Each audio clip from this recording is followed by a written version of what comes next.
De nuevo en Noticias 3.0, quiero presentarle al invitado de hoy. Se trata de un abogado, de un político y de un hombre que ha tenido altas responsabilidades en el sistema financiero argentino.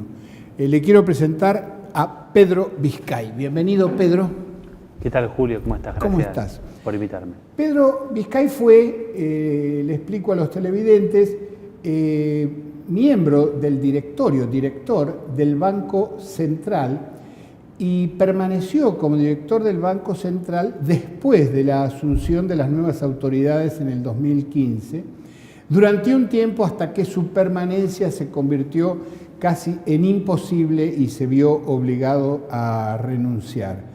De modo tal que es una persona que sabe, que conoce y que ha participado en la discusión de las principales medidas de tipo financiero tomadas por las nuevas autoridades del Banco Central durante el gobierno de Mauricio Macri. Vos sos abogado.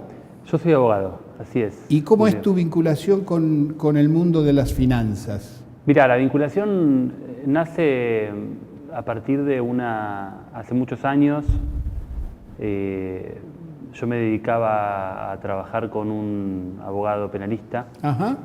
David Baigún. Es muy conocido, David Baigún. Un penalista muy conocido, fallecido ya, pero que había tenido un paso por el Banco Central cuando fue la última etapa del gobierno de Alfonsín. Ajá. Y se habían producido varias de las caídas de bancos, Banco de Italia,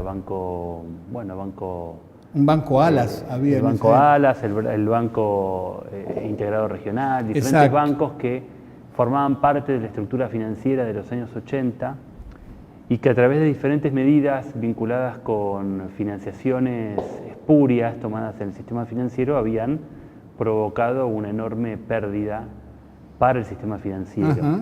En aquel momento el gobierno de Alfonsín lo convocó para conformar un centro de estudios penales en el Ajá. Banco Central y llegaron a conformar querellas, presentaron cerca de 60 querellas contra bancos, hasta que finalmente cuando cambió el gobierno, vino el gobierno de Menem y asumió la presidencia del Banco Central, quien hoy es el presidente del Banco Nación, en ese momento era González Fraga, lo echó del banco. Claro.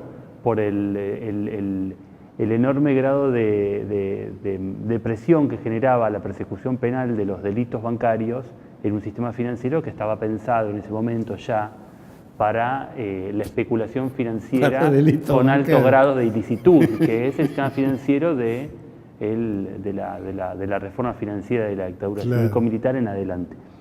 Ese fue el modo en que yo me vinculé con el delito económico y con los delitos de bancos. Ajá. A partir de ahí empecé a trabajar en eso mucho tiempo, fui trabajando en estudiar esos grandes casos, en estudiar las regulaciones, hasta que trabajé en el 2008 en el Banco Central como asesor de un director que necesitaba tener algún tipo de apoyo en la visión sobre la regulación cambiaria, la persecución cambiaria y la persecución del lavado de dinero. Ajá.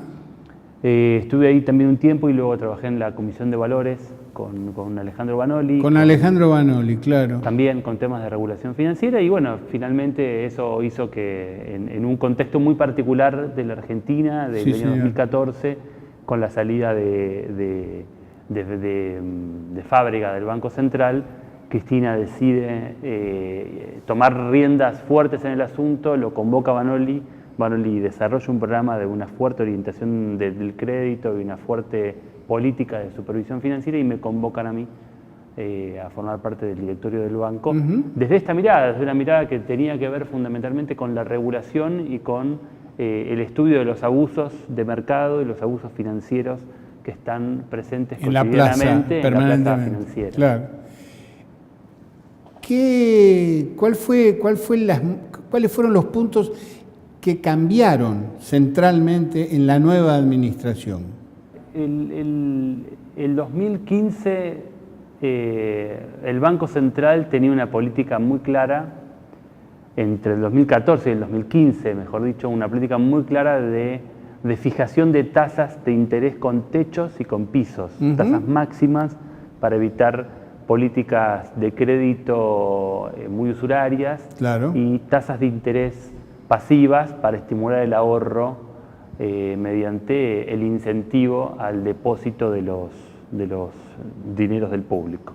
Esa fue una política clave de fijar tasas mínimas y máximas en el sistema financiero, porque en ese contexto había una fuerte corrida hacia el dólar, había una presión muy fuerte a desarmar posiciones en pesos y darle un estímulo nuevamente al plazo fijo y a los instrumentos de ahorro. Era parte de una política central orientada a evitar las corridas y también a incidir sobre la tasa de inflación, que en ese momento estaba en torno al 25, 26% y fue bajando hasta el 23% en 2015. Eso después se disparó nuevamente con el gobierno de Mauricio Macri.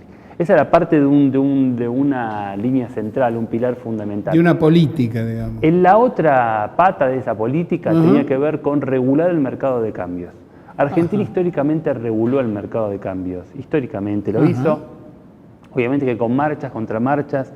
La primera regulación de cambios... Regular quiere decir que no es, el precio de la moneda no está librado a la oferta y la demanda. Exacto, está librado a la oferta y la demanda, pero con ciertas regulaciones. Sí, esto es, en el mercado se fija el tipo de cambio a través de intervenciones que hace el Banco Central o de requisitos legales que establece para cierto tipo de operaciones. El dólar no se fija libremente. Claro. Eso es una vieja tradición que tiene la Argentina desde el año 30 en adelante. En el 31 se diseñó el primer modelo de control de cambios y de ahí estuvo vigente. Sí, básicamente con la creación del Banco Central.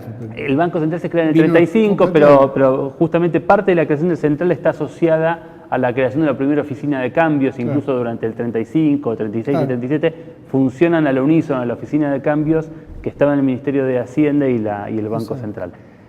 Obviamente esto tuvo marchas y contramarchas, ¿no? Por supuesto, los gobiernos de corte más liberal, cuando llegaban al poder, eliminaban los controles de cambios. Los gobiernos con una visión más intervencionista del Estado en la economía volvían a restablecer los controles de cambio, pero incluso hay casos, digamos, hay que revisar la historia, pero hay casos donde gobiernos que llevan adelante políticas más ortodoxas en materia económica fijan controles de cambio y controles de capital, fundamentalmente sobre las operaciones que se hacen en la plaza. Entonces el segundo pilar tenía que ver con esto fundamentalmente porque la Argentina tiene un gran problema conocido por todos, que es la restricción externa.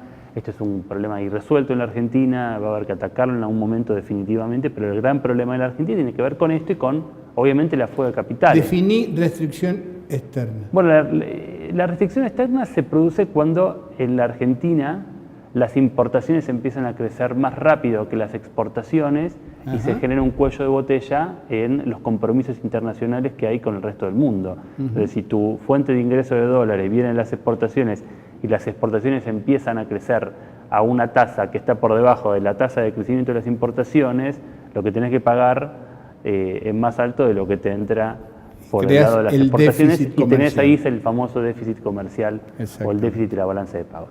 Eso es histórico, pasa en la Argentina recurrentemente, se fue resolviendo durante un periodo muy importante de la historia a través de devaluaciones que ponían de vuelta a foca cero, digamos, la paridad entre importaciones y exportaciones, pero eso tiene un problema grande porque el otro costado de ese gran problema es que en la Argentina la fuga de capitales es un dato estructural. Entonces, venimos de conocer el dato de 60.000 millones de dólares fugados durante toda la gestión del presidente Macri, y ese es un dato.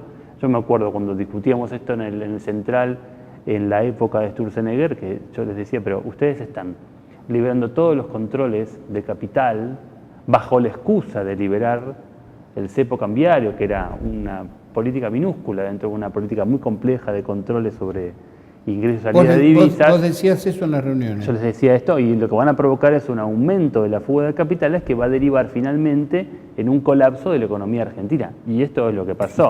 La respuesta que yo tenía siempre era muy simpática, pero muy cínica a la vez, porque era una respuesta del capital financiero, donde lo que te decían era, vas a ver cómo en el curso de los próximos meses las pruebas van a verificar que el ingreso de dólares producto de la liberación de los flujos de los controles cambiarios va a ser mayor porque prima el principio de libertad. Tampoco pasó eso. Tampoco pasó. Bueno, pero volviendo un poco a ese momento del 2015, ese era el segundo pilar, y el tercer pilar es una política muy fuerte de protección de los derechos del usuario financiero, los derechos del ahorrista. A mí me gusta más hablar del derecho del ahorrista. Claro. Y se creó en esa línea, se fortaleció, mejor dicho, una área específica dentro del Banco Central que se dedicaba a proteger y a estimular todas las políticas vinculadas con el derecho de un ahorrista en una actividad bancaria o en una relación bancaria. El control de las tasas de interés, la transparencia sobre el conocimiento de las tasas, la claridad respecto de las cláusulas contractuales que están insertas en los contratos bancarios, la información vinculada con los productos. Es una especie de oficina de defensa del consumidor. Financiero. Financiero. Exactamente. Exactamente. Y esa pata está asociada a una tarea fundamental de la superintendencia del banco, que es un organismo que está inserto en el Banco Central, muy importante, porque es la policía bancaria, los inspectores de bancos, que tenían por tarea inspeccionar e identificar las mesas financieras que operan clandestinamente en la Argentina. La famosa mesa de dinero que opera por fuera de la regulación. Las cuevas. Las cuevas. Se entiende esto, digamos, en la Argentina es algo conocido, creo que parte de la historia argentina se podría leer, sobre todo desde los años 80 en adelante, como la historia de las cuevas, que son las casas financieras que operan en la clandestinidad para jugar capitales. Esto es algo histórico. El Banco Central no tenía un equipo de inspectores para investigar la intermediación no autorizada, a pesar de la cantidad de casos que hay en la historia argentina. Su popularidad. Y de la popularidad, por supuesto. Entonces, se creó un cuerpo de inspectores que después, si vos recordás la historia de aquellos años, es el grupo de trabajadores y trabajadoras que termina despedido del banco y que hacen un acampe en la puerta del banco.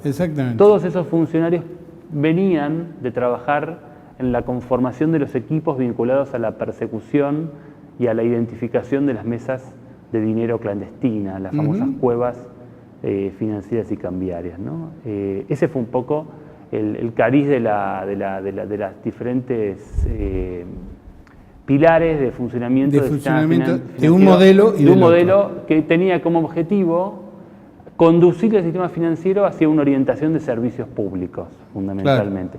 Que este es el gran debate que tiene la Argentina. Porque, y es lo que estamos viendo hoy, digamos, hoy tenemos una Argentina que tiene una tasa de interés, ahora está en el 59%, pero hace 2 meses o 3 meses estaba en el 60%.